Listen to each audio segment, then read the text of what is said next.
And Donald Trump should be here to answer for that, but he's not. And I want to look in that camera right now and tell you, Donald, I know you're watching. You can't help yourself. I know you're watching, okay? And you're not here tonight, not because of polls and not because of your indictments. You're not here tonight because you're afraid of being on the stage and defending your record. You're ducking these things. And let me tell you what's going to happen. You keep doing that, no one up here is going to call you Donald Trump anymore. We're going to call you Donald Duck. Where's Joe Biden? He's completely missing in action from leadership. And you know who else is missing in action? Donald Trump is missing in action. He should be on this stage tonight. He owes it to you to defend his record, where they added $7.8 trillion to the debt. Some of us are tainted. Excuse me. Thank you for speaking while I'm interrupting. While I'm speaking. Well, you said Biden paid for it. If I may finish, You can't be on both sides. Gentlemen, you'll have your turn. A possible make or break night for Republican presidential candidates looking to slow former President Donald Trump's momentum. I'm Mychael Schnell. Welcome to the Hill's 2024 Debate Breakdown. Our coverage of the second Republican presidential debate starts right now.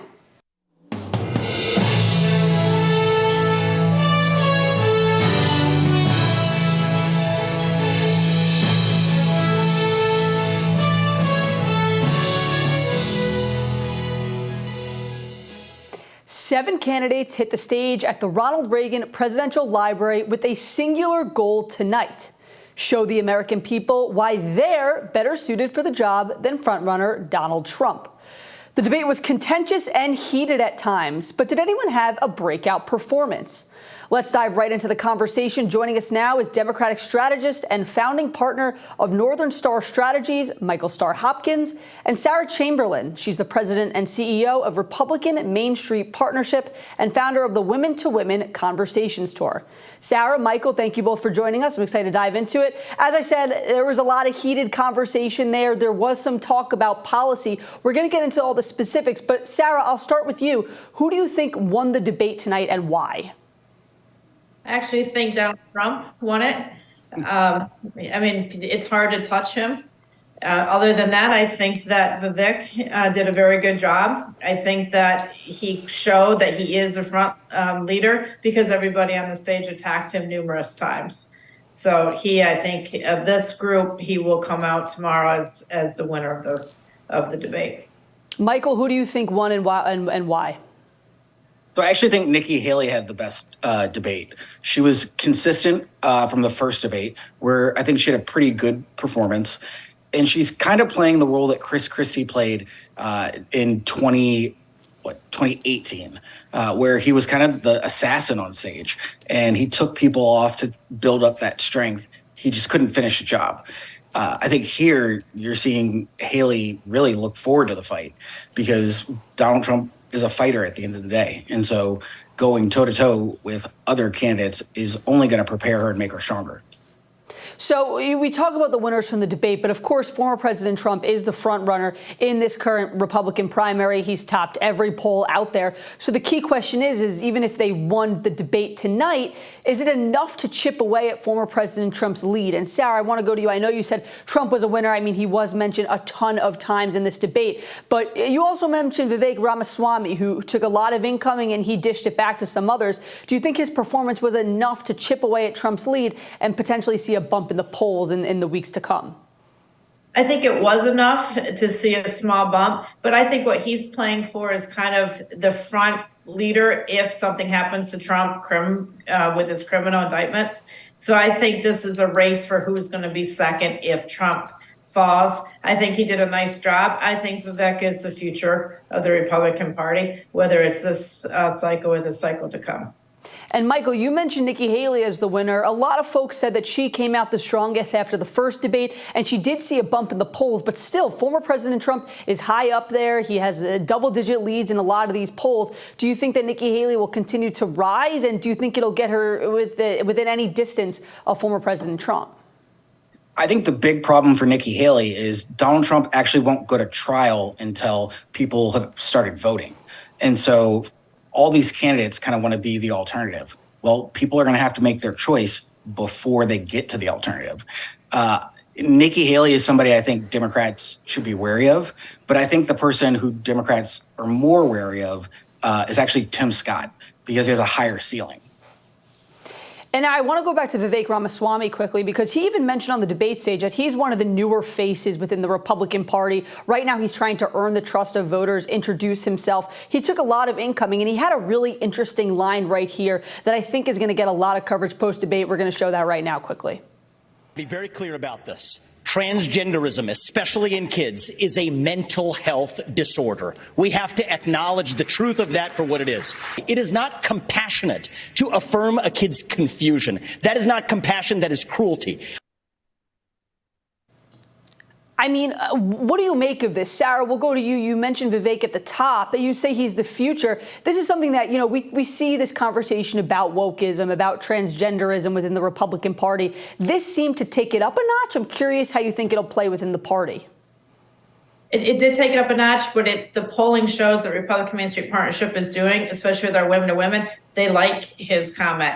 They don't want the children under 18 being able to have all these surgeries and all of this. So his comments actually match the polling that we've been doing. So I think he did a nice job. It is a mental health problem, and we need to address it as such. And then, Mychael, I want to get you in here. You mentioned Tim Scott at the tail end of your answer beforehand. He was sort of in the background a bit at the first debate, but he had some more speaking time. This time he landed a couple blows. He got into a couple really notable back and forths with Nikki Haley. Do you think that he'll have any sort of breakout after tonight? And talk a little bit more what you mean by he's the one that Republicans should fear the most. Well, Nikki Haley's more of a known commodity. Tim Scott, we don't really know a lot about his background. He hasn't been nationally introduced. And I think the comment that he made today about the Johnson administration and slavery not being as tough as it was during the Johnson administration, that's going to play really well in right-wing media. I think the Fox and Friends crowd that is very unapologetic or wants to push slavery and the Civil War off to the side, they're really going to feel good about that comment. And so I think much like Herschel Walker played well in Georgia, I think Tim Scott will play well nationally. Now, those are the top lines from tonight's debate. But of course, the one notable aspect of tonight's debate was that the frontrunner, former President Trump, was not on the stage. And we have a poll that was just released by NewsNation and Decision Desk HQ, which shows that former President Trump's unfavorability topped 55% among registered voters. This news comes a day after a federal judge in New York ruled that Trump and his organization committed fraud to build his real estate empire. Earlier on Wednesday, Mr. Trump met with striking auto workers in Michigan. President Biden was there on Tuesday. Trump delivered a primetime speech in front of non-union auto parts supply workers near Detroit. We'll show some of that. The only time Joe Biden has ever gotten his hands dirty is when he's taking cash from foreign countries, which is quite often. It's quite often. Based on what we're seeing, it's much more often than anyone would have thought. Can you imagine an unannounced raid on his many homes? He would have made Senator Menendez look like a baby. Just like a baby. You have an opponent and you say, let's indict him. And because people know me so well, we know each other very well, my ratings and my approval numbers went up. I'm the only person who ever got indicted when my numbers went up. It's so weird. I mean, Sarah, is this strategy working for former President Trump? Will it continue to work for him if it is? This was the second primary debate. Of course, he didn't attend. He had his own counter-programming, that rally in Michigan. He still partially dominated the debate stage. You saw him talking a lot, being spoken a lot about on the stage. How do you think this strategy will work for him? Actually, I think it works very well for him. He's out there. Whether you like Donald Trump or not, the base of the Republican Party is still behind him. It doesn't matter how many times he gets indicted. He's strong in the base. So for him not showing up on the stage, they can talk about him, as we talked about earlier, but they can't really attack him because he's not there. And he doesn't have to respond to these attacks. And I think it's a good strategy. He's up 40 points over most of the people on the stage. So why go? If I was advising him, I would tell him not to go to these debates either. Mychael, would you agree with that? I mean, he is the front runner, and I guess you can make the argument that he has nothing to gain from being on this debate stage. But traditionally, the great part about a debate is that you can see all candidates, all side by side, hashing it out. Yeah, I mean, 7 people we saw on that debate stage were a total joke at the end of the day. I would imagine something like 90% of Americans didn't even know there was a debate. And probably 95% of Americans couldn't even name the 7 people who were debating tonight. Trump's going to be the nominee, and that's going to be a big problem for Republicans because the base is going to support Trump, but independents aren't. And the more we talk about abortion, the more Trump gets indicted, the more he gets on stage and opens his mouth. He's not just creating a record for voters, but he's creating a record for prosecutors. And we saw when he did his interview with Caitlin from CNN, he literally got himself indicted by the comments he made. So if I was him, I would do as little debates as possible. Sarah, you mentioned before that, we've seen poll after poll that even after these indictments, Trump's support is not dwindling. In fact, it's only growing. We've seen that in the numbers. And even, after the decision by the New York judge this week, I would ask, do you think that trend will continue? Do you still think that he will gain this support despite these increased legal troubles? And then I also want to ask you, going back to that poll, the NewsNation Decision Desk poll found that roughly 44% see Trump as very unfavorable. What do you think his campaign can do to turn this around? Well, I think the people who find him unfavorable, I don't think there's anything Trump can do. I think it's going to come down to, okay, we don't like Trump, but Biden is an old man who may or may not be a bit senile. So what do we do? It's going to be a really tough choice. For Trump's base, I don't think it matters how many times he gets indicted and what happens in the legal system. They are with him. They have been with him since day one. They are sticking with him. I mean, he made the comment a couple of years ago he could shoot somebody on Fifth Avenue and he wouldn't lose his base. I think he could be right about that. They love him. And it's a new politics. You've never really seen this in the history of our country. It's someone who is just commands the primary electorate to the extent that he does. It's really fascinating to watch him. Mychael, as we get closer to the primaries and we move through the year and into early next year, we're going to start having some hearings for these prosecutions, these legal troubles that former President Trump is facing. Even in Georgia, there are going to be cameras in the courtroom. Do you think that Democrats are at all going to amp up their attacks on Trump having to do with these prosecutions these legal troubles, when we get closer to these hearing dates and we see it ramp up? And I would ask you, from the Democratic side, do you also think that it's really not going to chip away at former President Trump's support? So I would advise every Democrat to literally respond to reporters by saying, have you asked Republicans what their stance is today? Because at the end of the day, Democrats should be quiet on this. Make Republicans defend this. The bad thing about Trump for Republicans isn't just that he's going to cost them the White House. It's what he's going to do down ticket. It's why I'm actually surprised that you think that Vivek had such a great night. The last debate, he said climate change wasn't real. This debate, he said that being transgender is a mental illness. Well, 30 years ago, we would call being gay a mental illness. That's not the future of the Republican Party. He said in children, under 18, he was talking about the youth of this country. And being a minor, I don't think is the difference between mental illness and not mental illness. But my broader point is Republicans need to bring people into the fold, not push people out.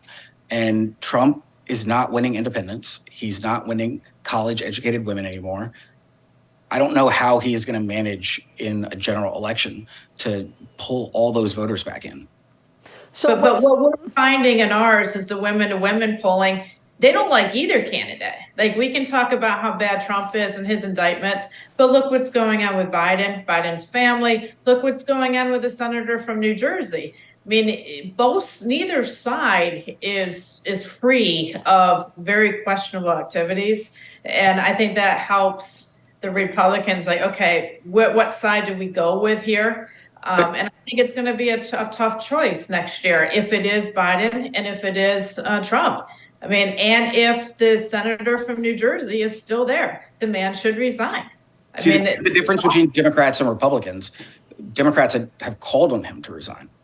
But he's not doing it, and they've not forced him out. And they certainly did that a few years ago. They were able to force him out. The leader needs to push him out. I mean, this is Menendez. I'm no defender of Menendez, but he was not pushed out. He got reelected. Al Franklin was pushed out. I'm going to jump in here because I want to get him out. They made it very difficult for him. This is the second time the senator. We're gonna have some more. We're going to have some more time to go through all these topics, especially the debate, former President Trump's response, the response from President Biden, which is what I want to get to right now. The Biden campaign deployed several top officials to the debate tonight, including California Governor Gavin Newsom. Here to discuss more of the Biden administration's response to tonight's presidential primary debate is White House correspondent for The Hill, Alex Gangitano. Alex, thanks so much for joining us. What I wanted to ask you first is, how was the Biden campaign responding to tonight's debate? I saw some tweets coming from the president's Twitter account or X account. Tell us what the campaign was deploying tonight.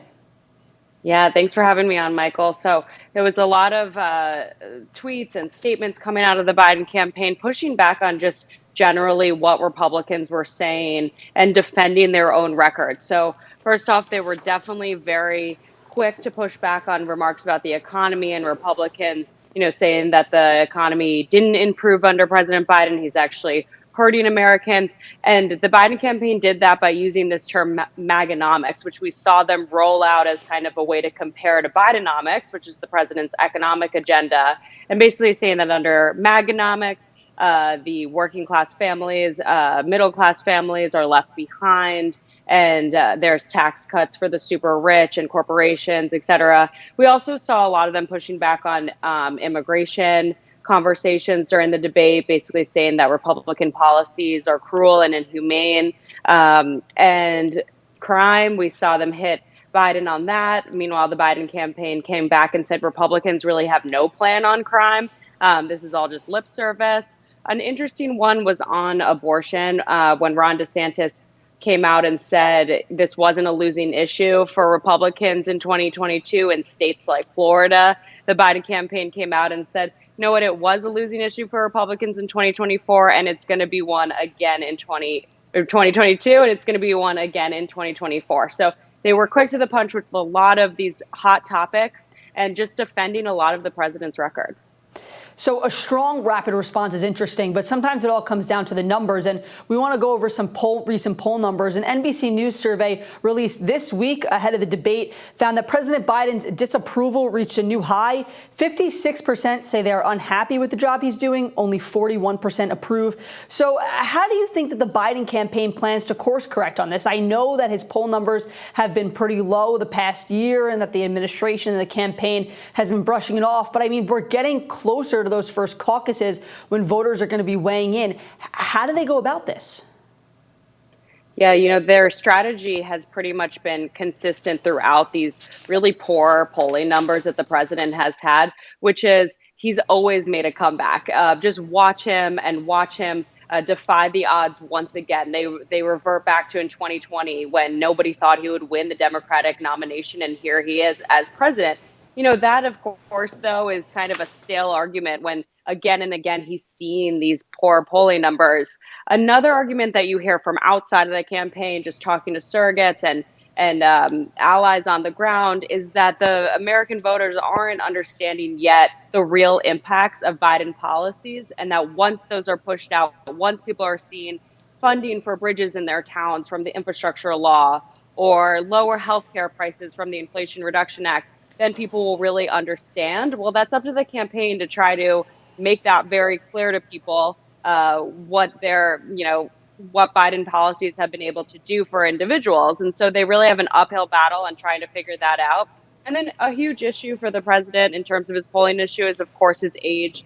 People see the fact that he's 80 years old, he'd be 86 at the end of a second term, as a problem. And we've seen polling show that people think that the president's age versus former President Trump, who is only a few years younger than him, is a bigger issue. So that's a battle that he's going to have to keep fighting and try to prove to people that he's up for the job regardless of his age. There was one more stat in that NBC poll I wanted to talk to you about. Really fascinating. This has in President Biden in a direct matchup with former President Trump. They're tied at 46.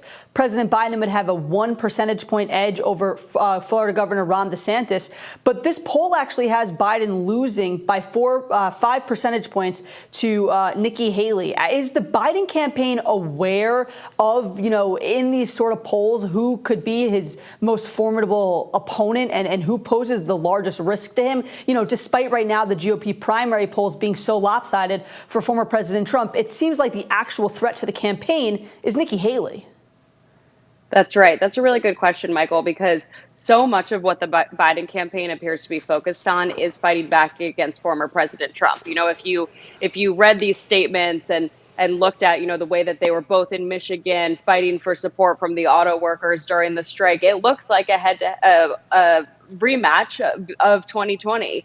But somebody like Nikki Haley, who knows her stuff on foreign policy, she does well on the debate stage. She's had experiences in multiple different fields in government. And that's what people liked about President Biden when he was running, that experience and the fact that he, had this new vision versus former President Trump about foreign policy and about issues on how to deal with domestic policy too. And people, I think, can see them as these candidates who can go up against each other if you take, Trump and DeSantis out of the picture.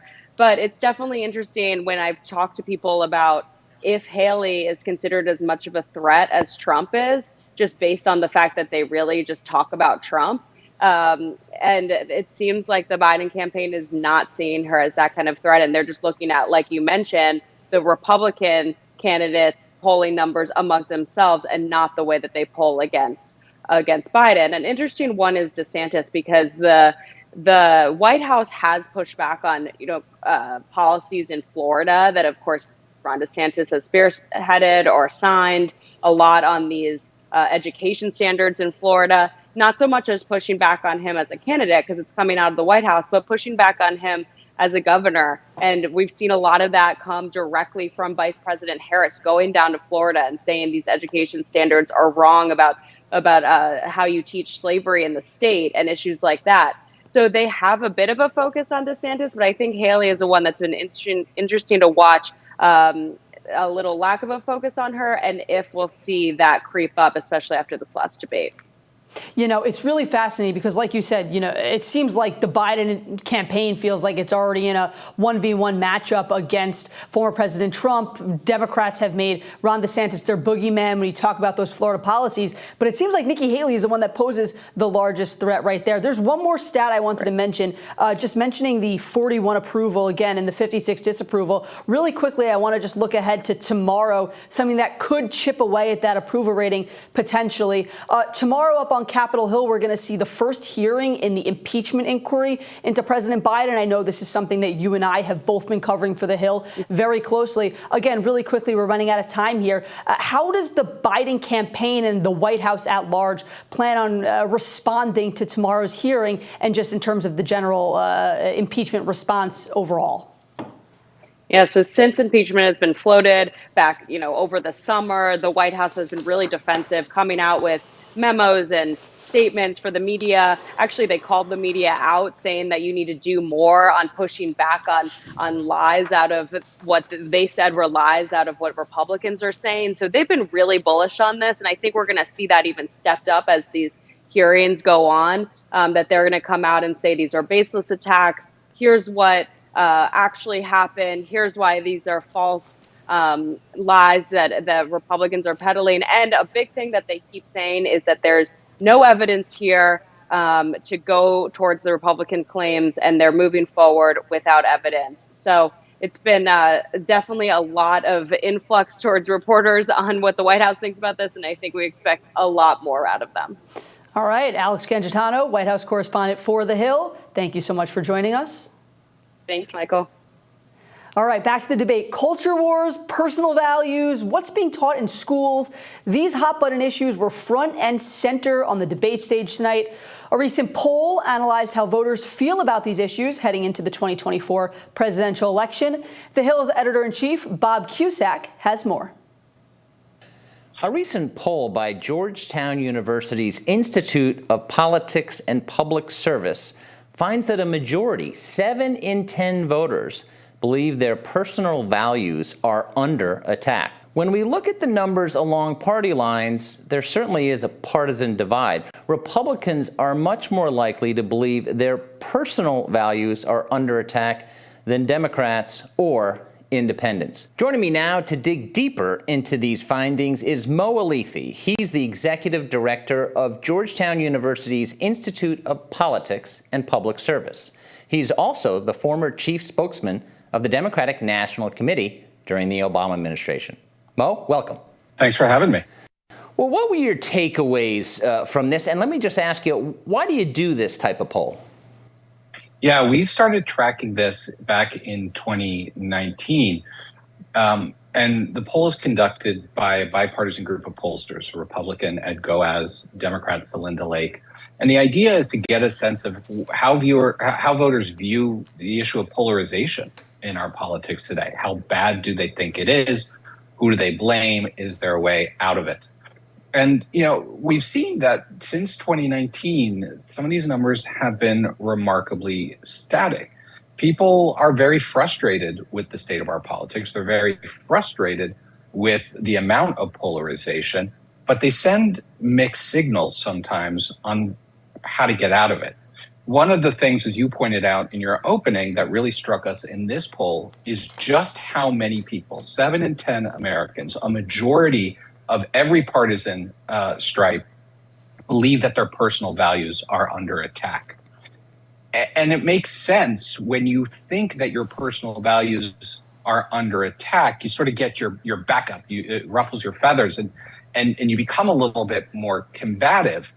And I think that helps explain some of the level of polarization amongst the population, not just in Washington, but amongst the population. Everybody feels that they're under attack.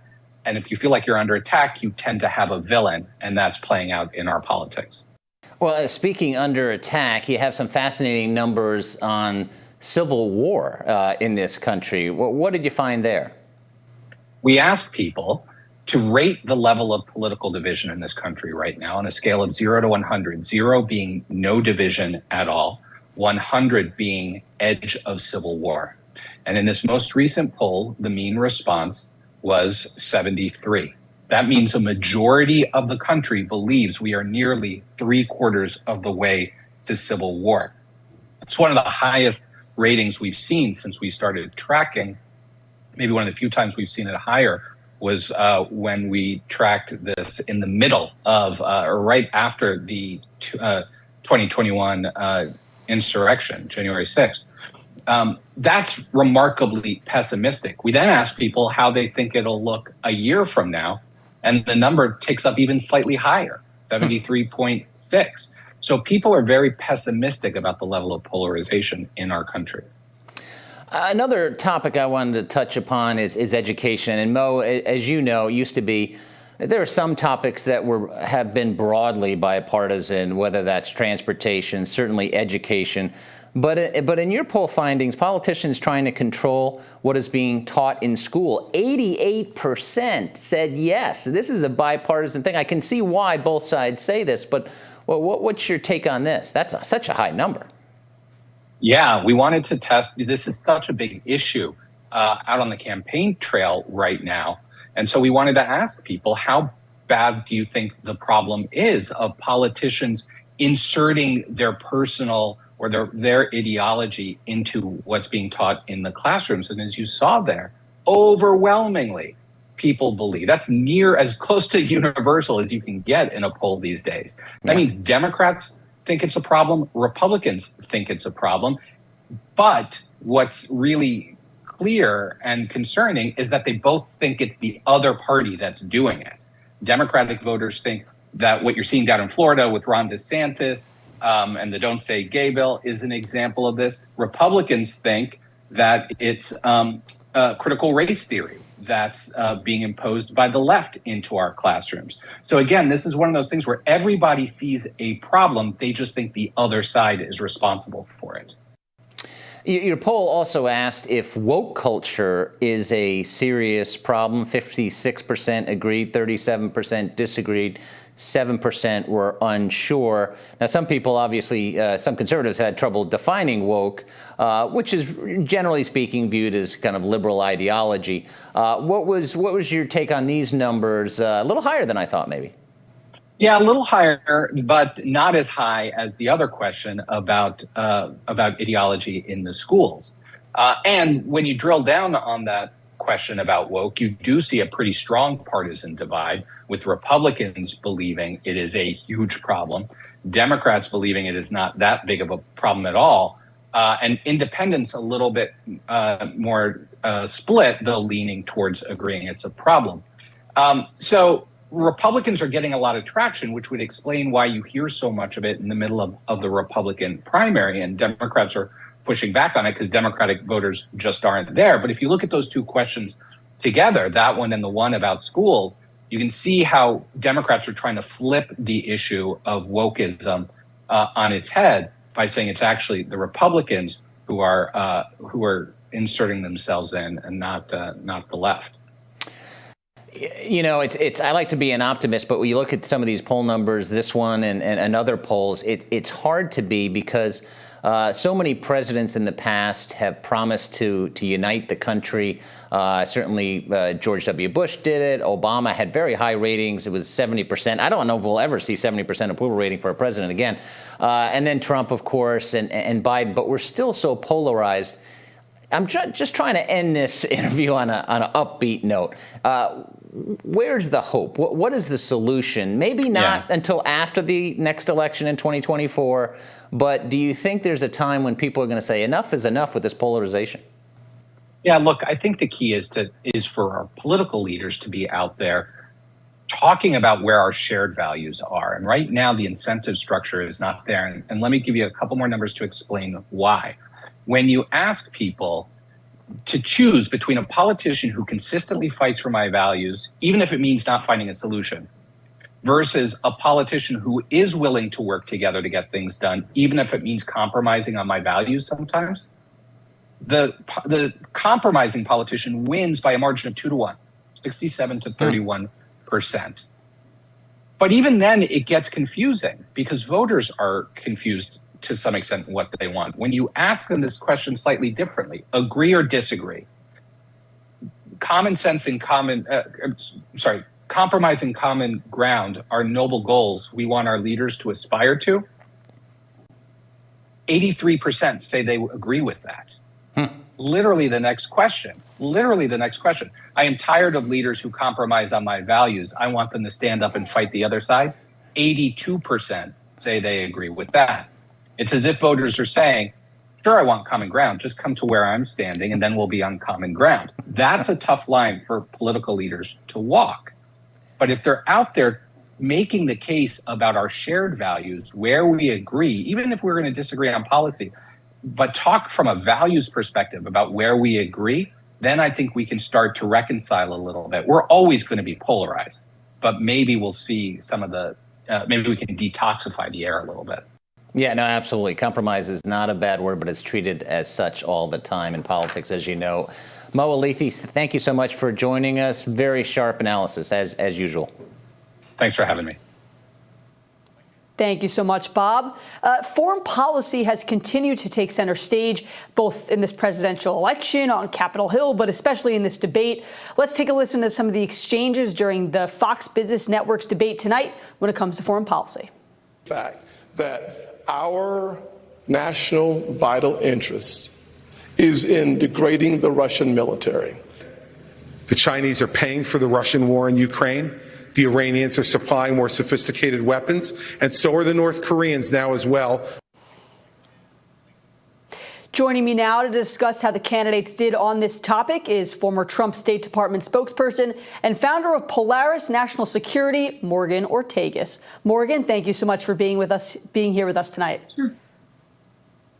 So I wanted to start off by this conversation about Ukraine. It got really fascinating on the debate stage. This has been an issue that's fractured Republicans at large, on Capitol Hill within the House Republican Conference particularly, and then as we're seeing on the debate stage. So break it down for us. What did you take away from this conversation? We had someone like Ron DeSantis saying he doesn't want a blank check for Ukraine, other candidates saying that funding for Kyiv should continue. What did you make of this conversation about Ukraine? It's sort of a continuation of the conversation that they're having on Capitol Hill, as you referenced, as the Congress tries to figure out how we're going to get this various spending packages through and actually fund the government or, God forbid, face another government shutdown. So I think it's a continuation of the debate that is going on within the party. And I don't think it's necessarily as cut and dry as some analysts make it out to be. There are certainly impassioned parts of the party that want zero funding for Ukraine at all. And then you have people on the other spectrum, as you saw the clips that you showed. Chris Christie gave a strong defense. Nikki Haley gave a strong defense. Pence has in the past debate for why it's important to to see Russia defeated for their war against the Ukrainians. I think what the candidates missed the opportunity to do tonight, however, is to remind the American people of why we're in this precarious position in the first place. And there are actually many actions taken by President Biden and his administration leading up to the invasion in Ukraine, which is why we saw it happen, which is why we saw the failed deterrence policy from the Biden administration that led to Putin invading. And it's important I think, for the candidates to understand and discuss and explain to the American people why the Biden administration failed at deterrence, why Europe is in war right now. Because if we don't learn those failed deterrence lessons in Ukraine, then we may miss them as it relates to China and Taiwan. And that's going to be much harder to deter Xi Jinping from a military invasion, some sort of military incursion over Taiwan. So I was happy to hear that there was a lot more discussion in tonight's debate about China than the last debate. I think it only had a few mentions. So the Ukraine debate is important, but even more important is to hear where the candidates are on China. This topic of Ukraine, it seems to be putting a divide throughout the Republican Party of you have the America First ideals when it comes to foreign policy, something that was really promoted by former President Trump. And then you have the conservative ideas, your institutional conservative ideas of allyship around the country, having NATO be a really central part of foreign policy. Do you see this divide being a real game changer for any voters within the Republican Party? Because again, we saw a lot of airtime about it. We're seeing this fight play out on center stage on Capitol Hill. This difference between Republicans when it comes to Ukraine and foreign policy at large, it's getting a lot of airtime in the political spectrum. I'm curious to know if you think it's a real game changer with voters. I don't know that voters, if you look at the top list of polling that are put out by mainstream media organizations, Ukraine and Russia is not normally on any top 10 list that I've seen. People are much more concerned about inflation. You have families around America that are making really hard decisions about whether they fill up their gas tank in their car, whether they fill it up all the way, or whether they go into the grocery store and fill up their cart with groceries. These are real choices that Americans have to make as we continue to see food inflation and as we unfortunately continue to see gas prices go up around this country. So I think, and this is typical with politics in general, foreign policy, the stuff that I work in doesn't necessarily move elections. But I will tell you the one foreign policy thing that we have seen move Biden's numbers and potentially could have an impact in 2024 is the fall of Afghanistan to the Taliban, the disastrous withdrawal that led to 13 young men and women, American service members, losing their lives unnecessarily. That's the one foreign policy thing that I've really seen stick. And I would encourage the Republican candidates, instead of battling with each other over Ukraine, bring the focus of the American people back onto the failed deterrent strategy of the Biden administration that led to the worst war on Europe's soil that we've seen since World War II. And that's on Biden's watch. Another topic that we saw take center stage tonight, a lot of airtime, was immigration, of course, which for a long time has been a key interest and a key priority of Republicans. It also comes at an interesting time as we're seeing border security take center stage in government funding negotiations up on Capitol Hill. So on the debate stage tonight, all the candidates essentially said they support a border on a wall on the southern border. There was a lot of discussion about fentanyl. I'm curious to know what your thoughts are on how the conversation about immigration will resonate with voters, especially, particularly Republican voters, and how these candidates can differentiate themselves from each other when it comes to this really important issue to Republican voters of immigration. Well, you stole the word out of my head. I was thinking to myself, how do you differentiate yourself on that primary debate stage whenever actually most of the candidates are in agreement? What's interesting to me is that it's not just the Republican candidates, right? You can look no farther than the mayor of New York City to Democratic politicians on the border, members of Congress, mayors, others that are pleading with this administration, with their own Democratic administration, and saying, listen, these border policies do not work. They are not good for our communities. I even hesitate to call them border policies because I don't really see what the policy is. We have an undefended border. We're getting close to almost 300 terrorists, people who are on the terror watch list who have crossed over. And these, of course, are just the terrorists that are dumb enough to get caught. We don't know. There's tens of thousands, if not hundreds of thousands, that we can't even account for. And I think what's really important, and several of the candidates did this tonight, is they really focused on fentanyl. Because if you get out into regular American communities, like the people who are watching our show right now, everybody knows a family that has been affected by fentanyl. We know that the chemical precursors come from China. We have not seen any policy actions to actually stop that from happening from China. We saw the Secretary of State, Tony Blinken, go to China a few months ago, and he got them to agree to a working group on fentanyl. Well, I don't think for the average parents around this country who have seen a child in the neighborhood or at the school die from fentanyl, a working group on China just isn't enough for them. And I think it was really smart that the candidates focused on that part of the border, because it's not just the fact that it's an undefended border with people on the terror watch list coming over. It's the fact that we have porous borders through our ports of entry, really just, an epidemic of fentanyl that's killing young people 18 to 49 more than anything else in this country right now. Morgan Ortagus, I could have gone much longer with you. There was a lot of foreign policy in the conversation tonight, but we're going to have to end it there. Thank you so much for joining us tonight. We appreciate it. Thanks. It's good to be on. All right, next up is The Hill's national politics reporter, Julia Manchester. She's in California for the debate tonight. She joins us now with NewsNation contributor Johanna Maska, who served as President Obama's White House Director of Press Advance. We're outside the Ronald Reagan Presidential Library here in Simi Valley, California, where the Republican presidential primary debate, the second one, just wrapped up. I'm here with NewsNation's Johanna Maska. Thank you so much for joining us, Great Johanna. to be here. What a lovely debate it was. It was a lot of popcorn consumed. A lot of popcorn moments. Absolutely. Really tense moments. Definitely. And I guess, what was your standout moment, and who was your standout candidate watching this? So Nikki Haley needed to perform at this debate, and she did. She came with facts. She talked about things in a different way than any of her other colleagues did. She talked about education reform in a holistic way, in which she was talking about not just charter schools. She's talking about the reform that has to happen from vocational education to every school that exists for our kids. She talked about healthcare in a different way. She talked about bringing transparency to a system, whereas other candidates were again just saying, we're going to throw Obamacare in the trash. She actually talked about policies in a different way, where I thought, I want to hear more, and if that's what Republican voters hear, they'll come to her events. So she absolutely stood out. Tim Scott actually got in this debate. He didn't get in the last one, but this one he did. He started by going after Vivek Ramaswamy, which we talked about on the Hill earlier today.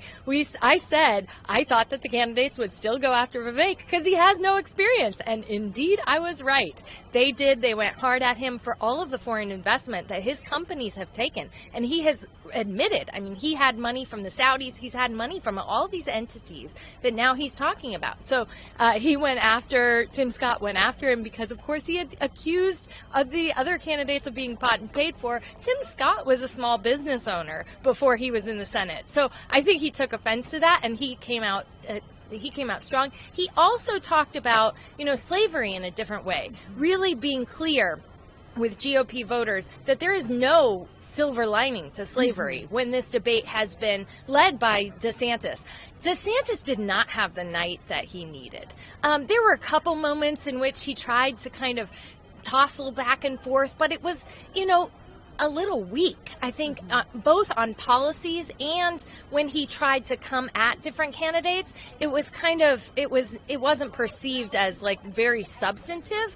And poor Pence got moved to the suburbs tonight. He was all the way out there. Yeah. And I'm afraid he didn't have any big breakthrough moments, though he did say that in 2018 when Vivek was pulling out of his Chinese entanglements was probably when he was deciding to vote for the first time, and that was very funny. And going back to DeSantis, though, it took him 16 minutes to speak in this debate. He was center stage here. What does that tell you? That was. And, jumping in for the candidates didn't help them all, right? Because Doug Burgum jumped in, and then when there were topics that were topics he could speak to, the moderators were like, no, thank you. So, DeSantis didn't take it that way. But also toward the end, when he was asked to just answer the question of who would you vote off the island, which is truly the question. If any of them want to win against Donald Trump, they got to vote a lot of people off the island. He refused to answer it. And I think every time he does this, it ends up being a food fight. People pile on.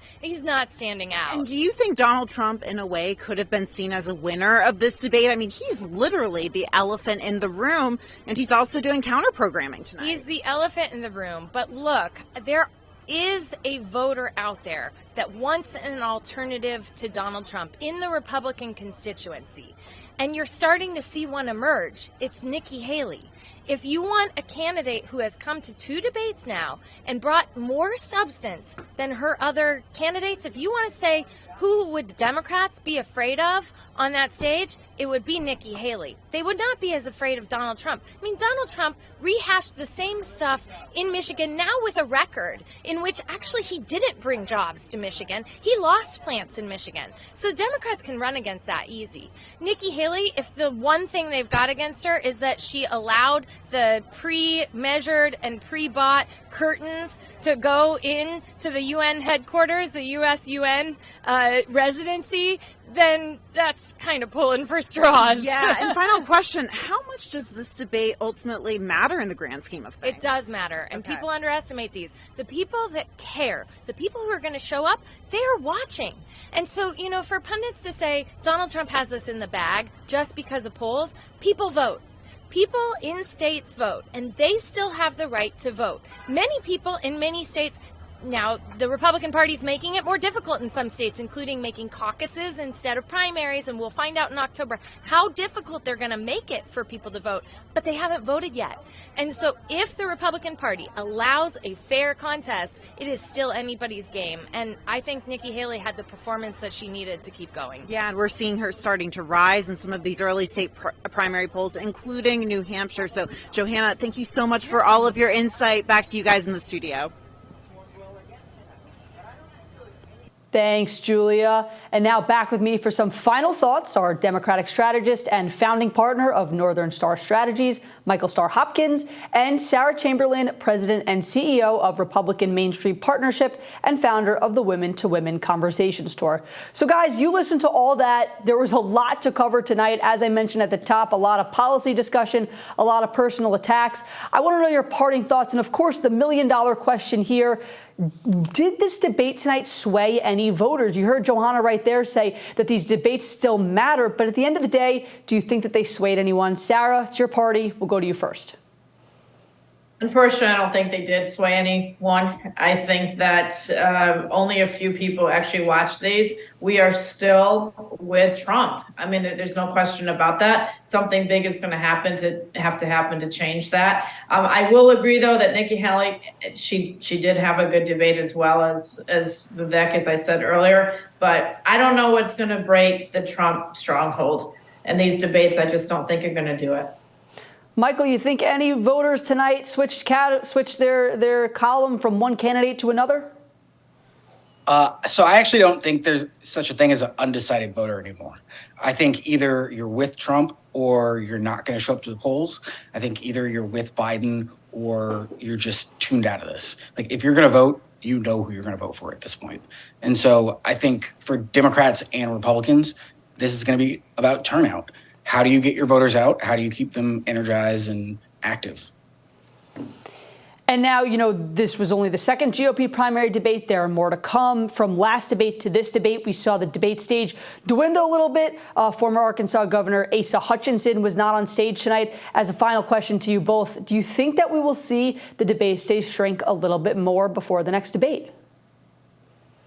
Well, I certainly hope so. I think it's time for the two on the ends to step away. I hate to say that about the former vice president, but it's time to narrow the field. I think if you really want to go at Trump and try to defeat him, we need to go head to head with him. Mychael, how about you? I mean, the smart thing would be for them to call the field, but I don't really see any reason for the campaigns to do it at this point. I mean, these are auditions for Fox News, for book deals. I mean, the longer they stay in, the more money they can make.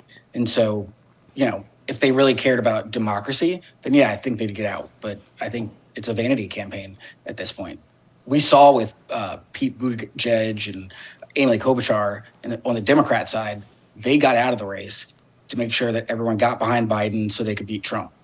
I think Republicans at this point are on a suicide pact. And I was just told from the control room that I got the timing messed up. We have time for some more questions, which I'm happy about because there's much more to get to. An exchange I wanted to touch on was about TickTock, and it was between Nikki Haley and Vivek Ramaswamy. And essentially, it got into the conversation of Nikki Haley saying, well, TickTock is a very dangerous platform. You're playing into China. Vivek Ramaswamy saying that he uses TickTock because if you want to win elections, you have to get in touch with those younger voters. I'm curious to know what you guys thought of those competing thoughts. Nikki Haley being very hawkish on China, which is, of course, something that we see frequently in the Republican Party. But Vivek Ramaswamy, one of the younger candidates on stage, saying, hey, look, if we want to speak to the whole electorate, we have to use some different strategies. Sarah, we'll go to you first. So I actually think both of them are right. TikTok is very bad. It should not be available in this country. However, it is.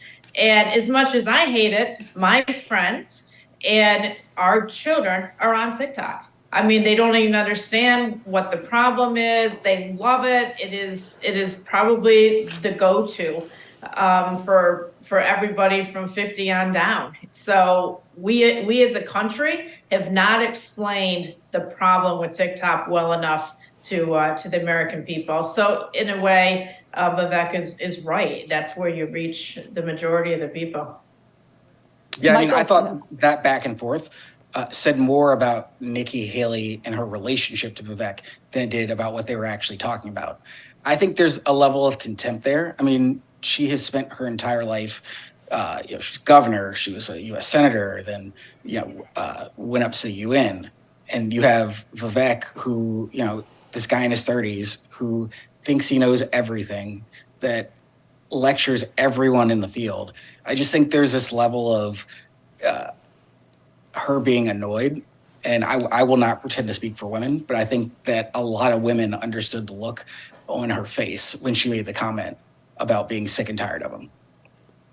And now we have some breaking news just in terms of the next debate looking forward in this GOP primary. Former President Trump's campaign confirms to our partners at NewsNation that the former president will not take part in the third presidential debate. That will be in Miami. He's going to sit that one out as well. I know we spoke about at the top of the show whether or not it was smart or not smart for Trump to sit out today's debate, but here he is right now saying he's again going to skip the debate stage for a third time. Curious to know what your thoughts are on that, especially, again, as we get closer to the primaries, as this debate stage starts to dwindle a little bit. It seems like he's running ahead with this strategy.